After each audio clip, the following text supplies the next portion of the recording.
Nyinyi si ndio maamiri jeshi wakuu kule, wakuu wa mikoa na marasi huko, ndio wasaidizi wa karibu, ndio mko na kamati za ulinzi na usalama.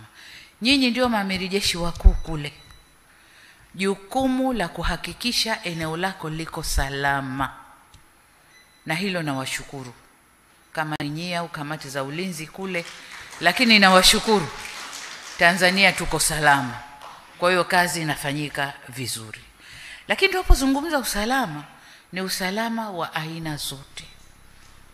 Usalama mkubwa unaoletwa na mabadiliko ya dunia sasa hivi ni usalama wa vijana wetu. Usalama wa vijana wetu.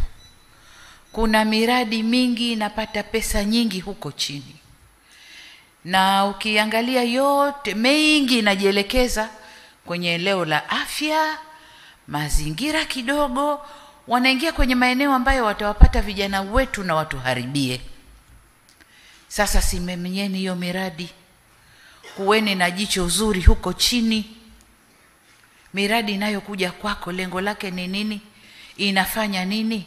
Usiulize pesa yao, watakuwa wakali, lakini ujue inafanya nini katika eneo lako, inafanya nini. Dunia inabadilika tena vikubwa sana mpaka inasikitisha. Unakwenda kwenye mkutano, analetwa mtu ndio anakuja kufungua mkutano, mwanamume anakuja, jamani hamjambo, ndio haya karibuni, tunafurahi kuwa na nyie na nini, lakini mimi sikuja peke yangu, nimekuja na mume wangu, ngoja nimuintroduce mume wangu. Mwanamume. Au anakuja mwanamke na sasa nimekuja na mke wangu, au nimekuja na mume wangu, mwanamke. Lakini wanatufanyia makusudi ili tuizoee ile hali. Wanapo penetrate huku kwetu kuja kutuharibia, tuone si ya kawaida.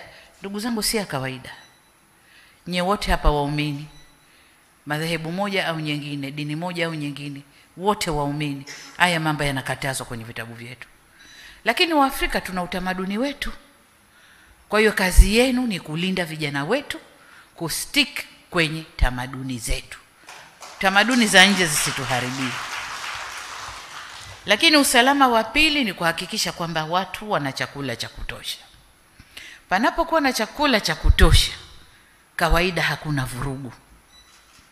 Mtu anaweza kustahamili, Watanzania wetu wamestahamili miaka kadhaa hakuna maji. Lakini kwa sababu alikuwa anayapata mitoni wapi ya kuokota, inawauma, lakini wamestahamili.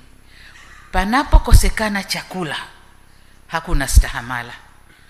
Kwa hiyo kila mwenye mkoa, mkuu wa mkoa, rasi, wakuu wa wilaya, kahakikisheni vijana wetu wanaingia kwa wingi kwenye programu ile ya kuhakikisha tuna chakula cha kutosha.